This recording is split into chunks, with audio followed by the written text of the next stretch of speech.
Buenos días. Hoy voy a presentar un pequeño video cortito pensado para profesores, docentes y educadores para que entiendan en pocos pasos las razones fisiológicas por las cuales nosotros tenemos que planificar de cierta manera las clases para poder aprovechar y permitir que los alumnos puedan generar recuerdos, es decir, que puedan adquirir conocimientos. Por eso el tema de hoy tiene este pequeño video que está acompañado por una nota que, si ustedes quieren revisar, está en el blog y tienen la referencia al pie de este video que está colocado en nuestro canal de YouTube. Bueno, entonces vamos a empezar un poquito con el concepto. El video es muy breve y va directamente a las cosas que más necesitamos saber los docentes desde el punto de vista práctico. Bueno, lo primero que nosotros tenemos que entender es que el conocimiento aprendido se almacena en diferentes circuitos cerebrales. Acá ustedes pueden visualizar distintos tipos de circuitos cerebrales que van manteniendo recuerdos.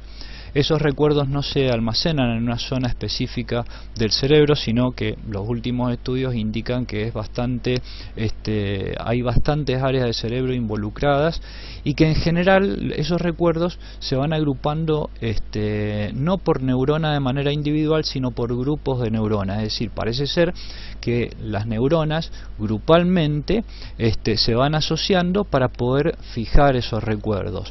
Esto tiene una doble ventaja. Primero, que los recuerdos no dependen todos de una sola neurona, de tal manera que si por ejemplo se pierde una neurona, el resto del grupo permite recuperar ese recuerdo. Por eso cuando hay accidentes cerebrales, por ejemplo, algunas personas tardan un poco en reactivar los sistemas de recuperación de esos recuerdos, porque las neuronas pueden volver a generar ese recuerdo a partir de los pedacitos de información que van guardando de manera individual, pero en sí cada recuerdo depende de un grupo de neuronas. Acá nosotros vemos un conjunto de neuronas que están interrelacionadas entre sí, ¿no? Yo les he puesto 4 en distintas zonas cerebrales, así que eso es muy importante desde el punto de vista práctico. También es importante que nosotros entendamos que existen distintos mecanismos de evocación de los recuerdos, es decir, que no solamente se puede recordar a través de un grupo de neuronas, sino que esta interrelación que ustedes están viendo con las flechitas permite que, por ejemplo, un recuerdo en particular, vamos a suponer que ustedes quieren recordar esto y no lo recuerdan específicamente por algún motivo. Bueno, las neuronas o los grupos de neuronas que están relacionados permiten ayudar a las neuronas originales que mantienen ese recuerdo a poder recuperarlo. Es decir, que tenemos distintos tipos de mecanismos de recuperación de datos dentro del cerebro. Pasemos al segundo slide. En el segundo slide, acá, yo les muestro que existen distintos tipos de recuerdos clasificados según su duración. En mucha bibliografía ustedes van a ver nada más que los recuerdos a corto plazo y los recuerdos a largo plazo, ¿sí? Que son los que están especificados en estos dos cuadritos que yo les he colocado acá. Pero hay muchos investigadores que dicen que también hay una memoria que está más bien relacionada a la de corto plazo, que es lo que se llama la memoria de trabajo. La memoria de trabajo, o los recuerdos de la memoria de trabajo, corresponden a todas esas cosas que nosotros, por ejemplo, forzamos a recordarnos durante un cierto tiempo, pero que no son estrictamente necesarias para, por ejemplo, guardarlos varios años. Vamos a suponer, por ejemplo, ustedes conocen a una persona y le piden el teléfono, y ese teléfono, por ejemplo, lo recuerdan hasta que llegan a la casa para poder anotarlo, o hasta que están con el celular y lo pueden incorporar como un contacto dentro del celular, ¿comprenden? Y está la memoria a corto plazo, que en general tiene de algunos segundos a algunas horas, en donde ustedes van a guardar ese tipo de información. Normalmente en la memoria de corto plazo y en la memoria de trabajo, el cerebro clasifica la información como no esencial para él, de tal manera que en general no se lleva lo que se llama adelante el proceso de consolidación. El proceso de consolidación, como ustedes lo están viendo acá, es un proceso que se lleva a cabo dentro del cerebro cuando ustedes de alguna manera deciden que la información quieren retenerla, entonces por ejemplo a través del estudio, a través de distintos tipos de técnicas, fijan esa información para que quede en la memoria a largo plazo, o el cerebro determina que es importante esa información para ustedes, aunque ustedes no fuercen esa información. Por ejemplo, el rostro de los padres, como el cerebro determina que el rostro de los padres, conocer, identificar a los padres es importante, ustedes no hacen el esfuerzo, sino que el mismo cerebro determina que se debe llevar adelante el proceso de consolidación para poder guardar ese tipo de información. Sigamos adelante con el próximo slide. Acá tenemos que las memorias también se clasifican, ¿no? Hay una memoria que se llama declarativa o explícita, que es el tipo de memoria que está relacionado con esos conocimientos que ustedes adquieren sin esfuerzo, pero porque están en contacto con esa información de manera permanente, así que prácticamente no se requiere ningún esfuerzo para que se memorice esa información. Por ejemplo, ustedes están en contacto estrecho con sus padres y, por ejemplo, ven las actividades que van haciendo los padres y, por ejemplo, los chicos van viendo cómo se prepara el desayuno, cómo se arregla la cama, cómo se hacen todas esas actividades cotidianas, cómo se prende el televisor, y a través de la repetición y porque ustedes están en contacto permanentemente con esa información se va adquiriendo, pero no requiere de mucho esfuerzo, ¿sí? Por eso este globito que está acá. Acá yo les he puesto también los eventos pasados, por ejemplo, cosas que les han pasado a ustedes y que son significativas y que a veces el cerebro dice también es importante, entonces lo vamos a consolidar.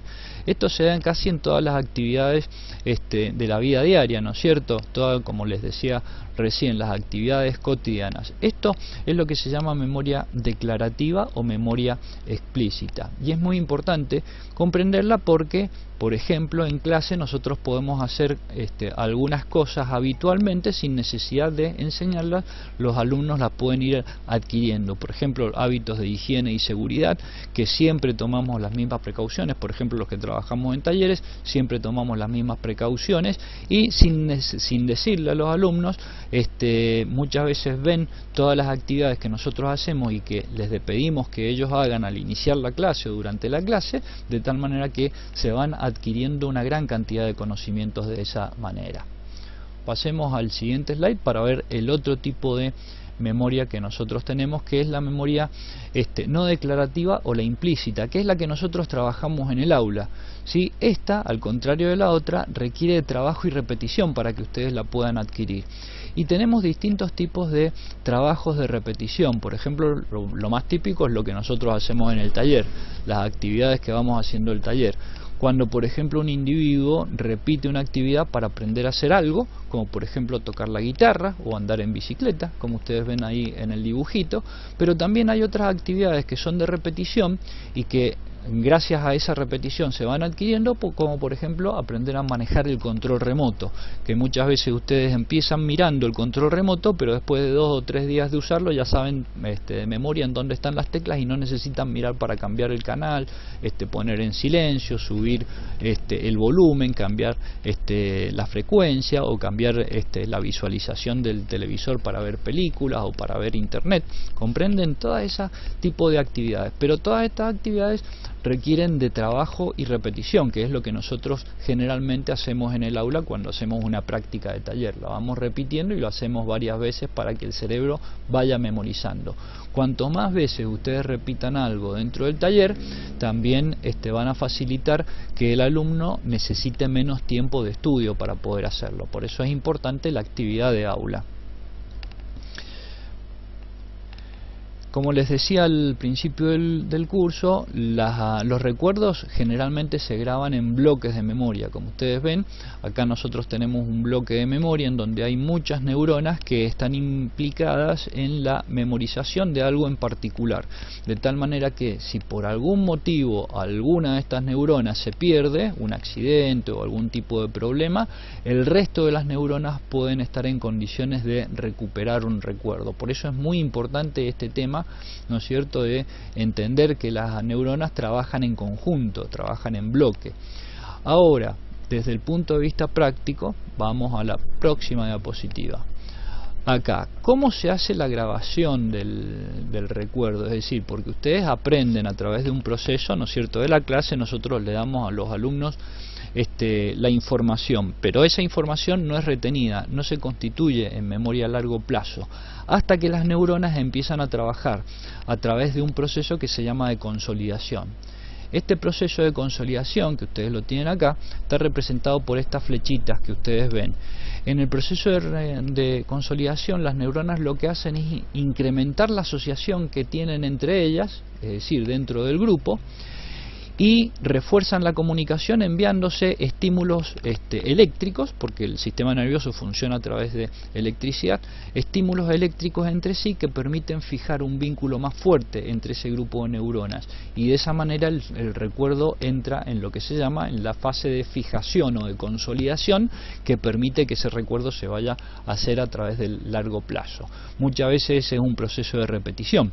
Por ejemplo, cuando los alumnos aprenden de memoria algo, lo repiten un montón de veces, o cuando nosotros enseñamos un proceso en el taller en donde le decimos, bueno, mira, primero pone el cautín, después hace tal cosa, vas regulando, vas preparando la pieza.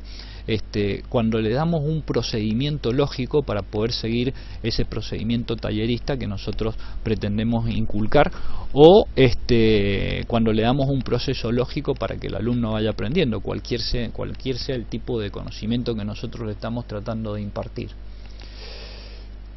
Veamos el próximo diapositivo.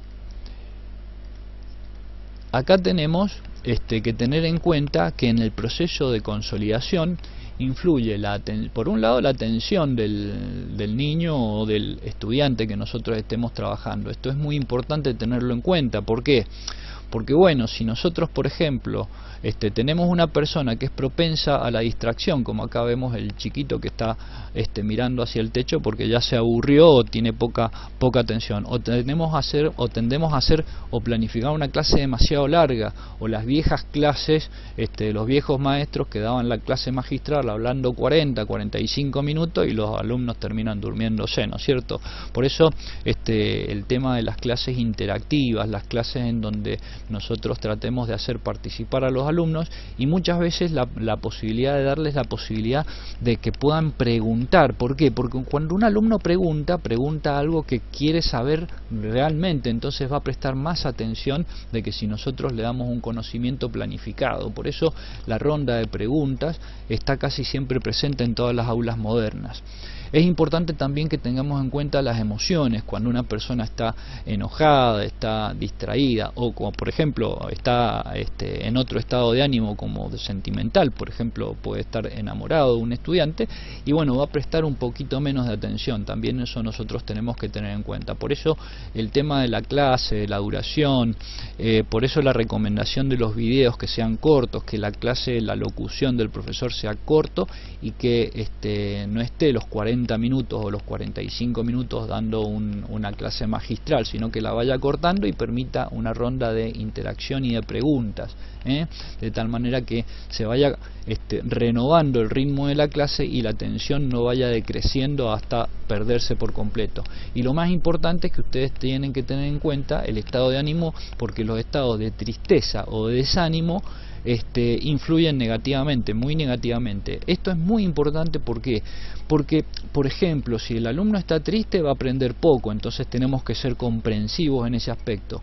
Pero si el alumno está desanimado o piensa, por ejemplo, no, esto no lo voy a aprender nunca, o yo no me da la cabeza, o tenemos un profesor, esos profesores viejos y tontos, ¿no es cierto?, que dicen, no, usted no lo va a poder lograr, usted no va a lograr nada en la vida, que por ahí lo hemos tenido todos.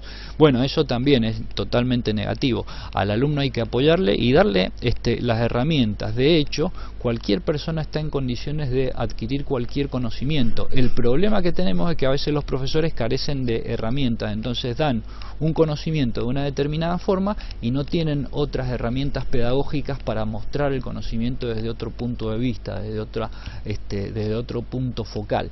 Por eso es muy importante el oficio pedagógico pedagógico de la persona que está dando la clase. Bueno, todos estos elementos influyen en estas flechitas, es decir, en el proceso de consolidación de la memoria, y por supuesto hay que repetir estos procesos, ¿no es cierto? No se puede aprender, hay personas que pueden hacerlo, ¿no? Pero no se da en el común de la gente. Las personas que tienen memoria fotográfica, por ejemplo, pueden leer el libro una sola vez, pero generalmente las personas comunes tenemos que leer varias veces el texto, tenemos que a veces repetir el texto, pero también es importante esto que no he hecho un slide en particular. Ustedes recuerden que cada persona tiene formas diferentes de memorizar. Hay personas que memorizan mejor viendo videos, hay personas que memorizan mejor en una clase en vivo, hay personas que memorizan mejor leyendo un texto.